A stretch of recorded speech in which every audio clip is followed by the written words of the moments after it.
All right, everyone. Welcome to this new moon Sidereal astrology forecast. This is for May 24th and 25th of 2017. All right, so we have a full moon in Taurus here on Thursday, on the 25th. And this is for Sidereal. So if you were expecting me to say Gemini and you are new to the channel, be sure to check out the link down below because we are using the actual size and location of the constellations. All right, so Taurus, this is a new beginning here, having specifically to do with our values in life. And as we approach this Wednesday, Thursday, it's good to just sort of listen to see what new things are shaping up in our life. And it could very well have to do with the things that we want to cultivate, particularly usually with Taurus in a material level, whether it's your finances or, having to cultivate resources in order to make things happen. Taurus is, very much about earth and taking the slow and steady steps towards cultivating those values. So it's very grounded. And I think there's a new beginning collectively for all of us to access a bit of this resourcefulness, whether it's accessing our outer resources, but also our inner resources as well. Our natural gifts, our natural abilities, cultivating our sense of self-worth, self-reliance, self-efficacy, which is the belief that we can attain our values in life, and just mustering up all of this inner resource. So this is essentially what's taking place, is this new beginning here, about taking slow and steady steps, using our resources to cultivate the things that we value in life. Now, this new moon is going to be squaring up to the North Node, which suggests that we're at the halfway point between the eclipses that we've had this year. So the last eclipse was back in February, the last two eclipses, and the next eclipses will be in August. And what eclipses represent is they represent the North and South nodes. They represent the life path, shifts and changes along the life path. So when we're in this square, it is about initiative. It is about taking action steps and challenging ourselves towards cultivating the life path area. So I think there is certainly steps taking place along the life path journey at this time, or at least it's very important to do that. And with the North Node in Leo, very much about what gives you passion, what gives you excitement, what are you interested in, what sparks that inner flame. These are really good questions to ask. And even though there's a square, which can be challenging to cultivate, it's taking the initiative to build and cultivate these things again in this grounded, slow and steady way. So that's the only aspect with it, is a square to the North Node and South Node. But at the same time, as this new moon here on Thursday, Venus is squaring up to Pluto. Now, the reason this is very significant is because Venus is the ruler of Taurus.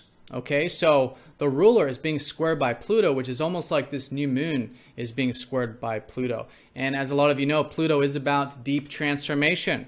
Pluto is about accepting fears, facing fears, making changes, again, with the square, taking the initiative to, make the changes even though the fear might be there, or to dive deep and see where the fear is and accept the fear. Because once we fully accept fear, then it no longer has control over us. When we accept the worst possible outcome, whatever it is we might be afraid of or what the mind might conjure up, once we fully accept that, it's very liberating, very freeing, and can be a very powerful time. All right, so let's go and look at this in more detail when we return.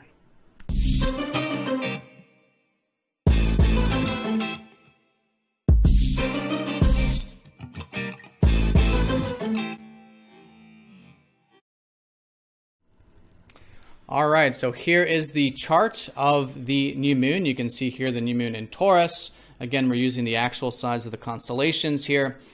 So very well set in Taurus. We've had Mars in Taurus already.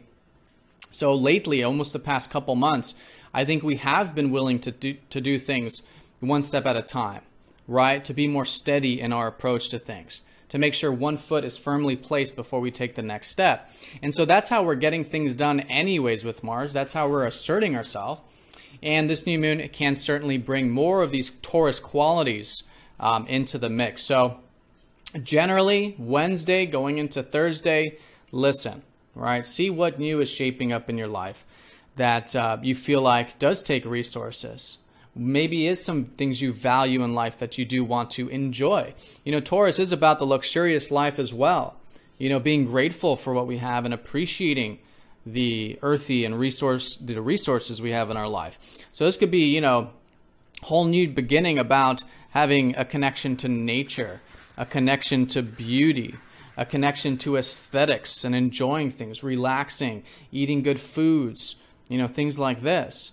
And so as we, you know, ground ourselves in our senses, in our enjoyments, in our gratitude, this is what really sets the foundation for cultivating more of it. Because once we're aware of it, we have gratitude, we're in a state of abundance, right? We're in a state of not wanting and needing and lacking, but in a state of having, which is much more conducive to continuing that motion of, again, enjoying what we do have in our life, but at the same time cultivating what we want to enjoy and want to cultivate and build towards, so we can have greater security and enjoyment in life.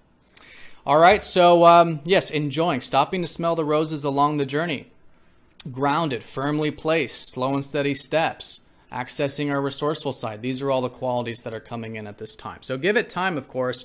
You know, the new moon is a subtle energy. It's a spiritual time. It's supposed to be about listening to see where the new beginnings are for you personally. And you can check your weekly horoscope, by the way, to see which house this is for you. But generally, collectively, yes, we are integrating these resourceful, slow and steady, value-oriented, nature-oriented aspects of Taurus collectively.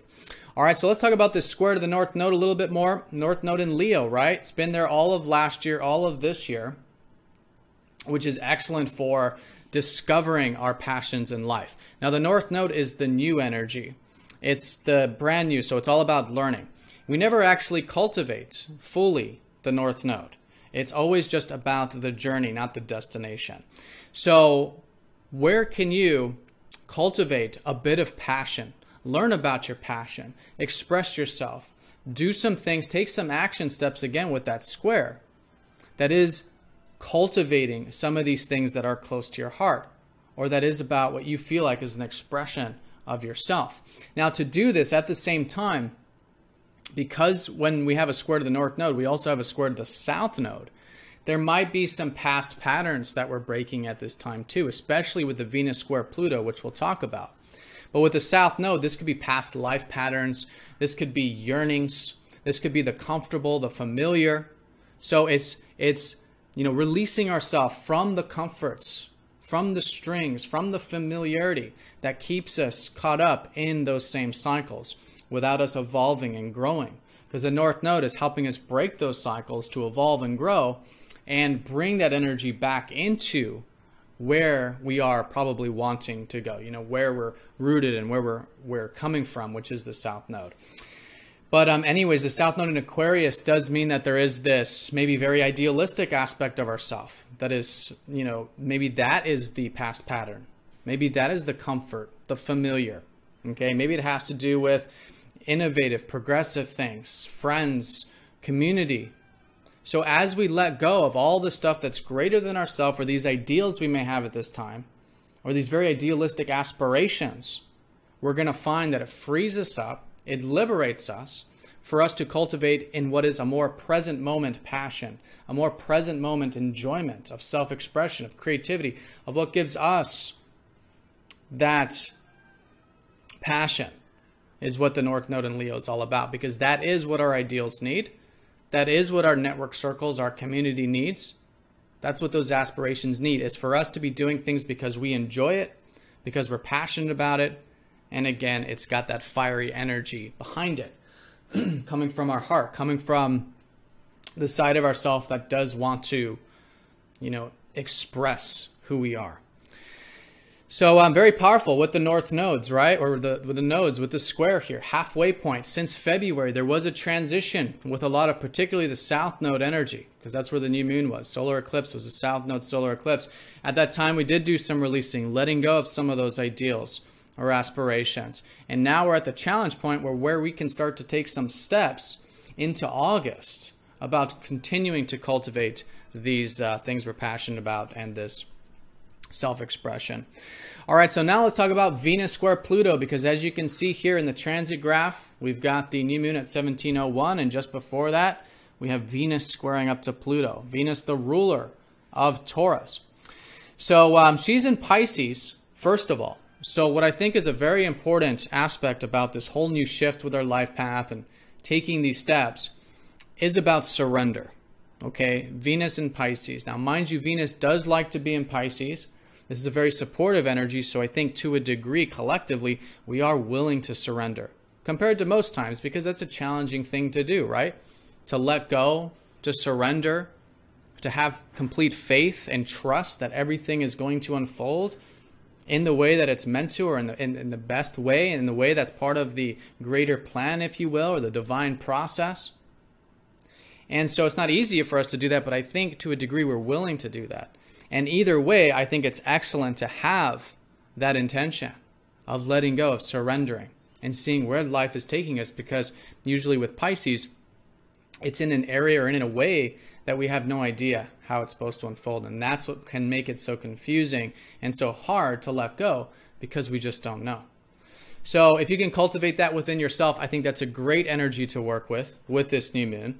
And with the square up to Pluto in particular, Pluto and Sagittarius is about changing our belief systems, restructuring what's possible, because what we see as possible is what will manifest, right? Or not necessarily definitely will manifest, but in other words, if we limit our belief systems, then we limit what's possible. And if we change our belief systems, if we see things from a new perspective, then all of a sudden opportunities and new ways of looking at things start to, new actual things start to present themselves. And we didn't see it otherwise because we weren't looking for it. So this whole Pluto is about restructuring our belief systems. It has been for many years in Sagittarius. And it's about seeing things from a completely more open, more expansive view of what's possible. And having perhaps a bit of optimism, a bit of hopefulness, even though there might be some fears with that, right? For whatever reason. Maybe it didn't work out in the past, or we have, past life energy right now that we're all collectively working on, about shedding all of the skin that's preventing us from having an open mind, of seeing the possibilities. And so with this square in particular, this is about breaking patterns, okay? Particularly patterns that, again, are holding us back from, in this case, maybe whatever these new beginnings are.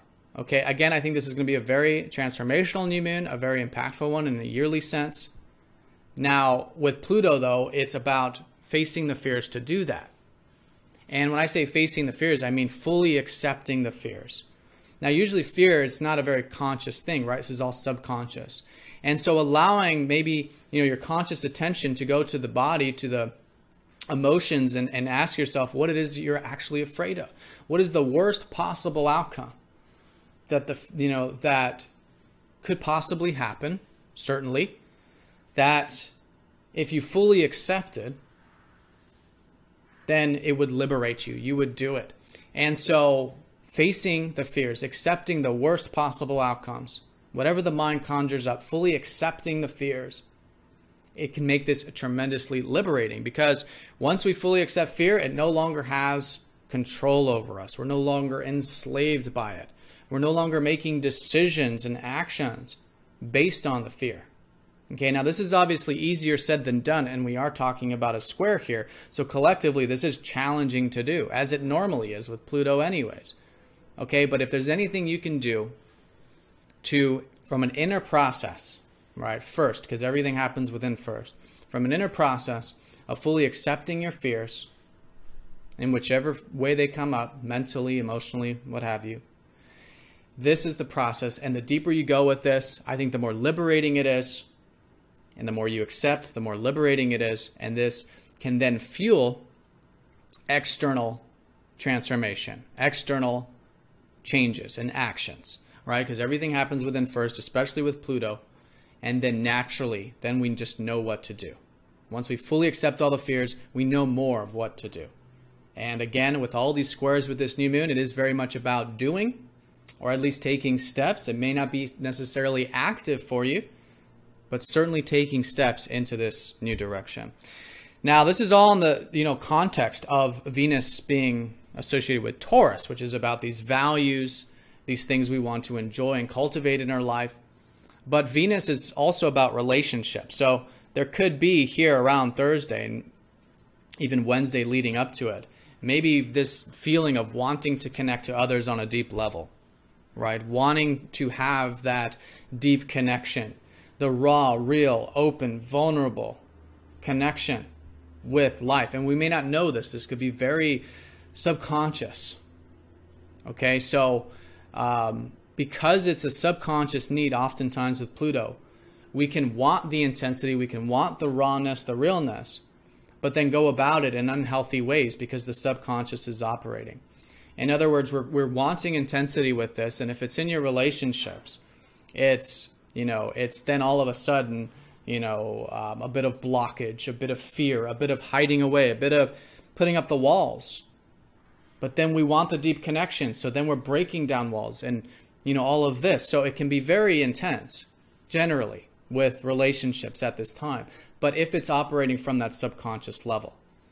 If it's operating on a more conscious level, in other words, seeing that this is an excellent time for opening up with our relationships, being vulnerable with our relationships in whichever capacity we can do that, in which way is comfortable for us, but opening up, right? And then again, it happens within first. So this is all about an inner transformation occurring, of accepting, of being vulnerable with ourselves, with life, and then naturally it happening through relationships. So if you are feeling that from the relationship standpoint, I think it's very good to see that there is a need here, but it's hard to do, but there's this need to connect deeply.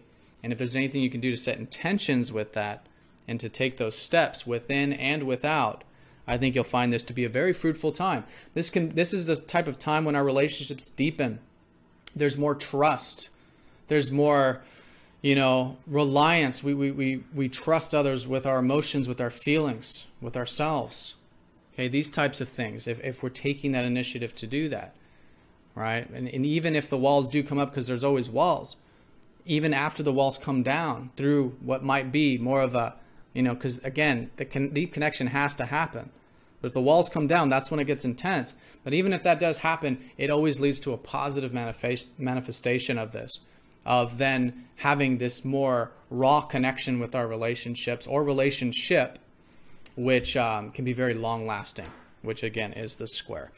So anyways, that's the relationship side of it, but just fundamentally, if there's anything you can do to dive deep, accept fears, and then through that, break some patterns. What are some patterns holding you back? Maybe it is relationships. What are some patterns holding you back that you are putting walls up with regarding relationships that you can break down your own walls, right? And maybe with those values, the things you want to enjoy in life. And I think that's what's fundamentally what this is all about. Venus with the new moon being associated with the same thing. Venus rules Taurus.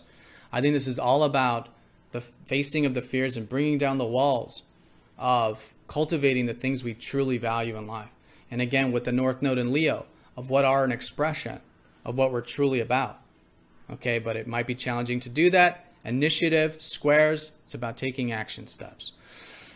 All right, so that's the new moon. Generally, again, I think it's going to be very powerful. And of course, your personal chart will determine that more so. Some of you may not feel it as powerfully because your personal chart may not be aspecting this or associated with it, but collectively, I certainly think so. Now, so as I was saying, leading up to it on Wednesday, we'll be in the ending phase still of the last lunar cycle. So listening, getting some alone time, some space in your life is really good. And even around the whole new moon in general, because it's all planting new seeds at this time. And we do want to be aware of what new is planting. And we're going to know this over the coming days. It takes time. But start to see what new is planting and start to nurture these little plants and these little new things that might be propping up in our life. Again, check your weekly to see which house this is. But I do want to mention on Wednesday, there is a bit of flow and support with all of this. The moon's going to be sextiling Neptune. There could be a bit of easygoingness on Wednesday. And the moon's going to be trining up to Pluto, which I think on Wednesday we are willing to dive deep and make changes. Okay? And that can be a very supportive force with all of this. With Pluto almost trining this new moon, in fact, I think to a degree we are willing to, transform, to let go of the past patterns, right? And to face and accept those fears. The moon will be in Aries, so even though it is a lowering energy day on Wednesday, the moon in Aries does suggest that the last lunar cycle was Aries, right? So maybe reflecting on the past 29 days in regards to what maybe you learned about initiative, about taking action, about learning about yourself through taking action, about seeing results through taking action. All of this Aries energy is what's being wrapped up, and we're going to be integrating the best aspects of it, what we learned about it, into this new cycle. Because Aries coming before Taurus, this is about taking, again, the active initiative and even learning more about who we are and what we want is what prompts the new beginning with the values, with the resources, with the things we truly value in life and want to enjoy. Because where Aries is more about, drive and initiative for our personal needs, Taurus is specifically the tangible values of this. And again, the resources that it takes to cultivate them. All right, so I hope you all have a fantastic new moon. I hope this was helpful. Please let me know down in the comment sections how you're feeling this new moon. If you are, feeling this at this time when you're watching this video. But thank you so much for all of your likes, comments, and shares with this channel and everything. And I wish you all the very best new moon, and I will see you Friday for the weekend forecast. Take care.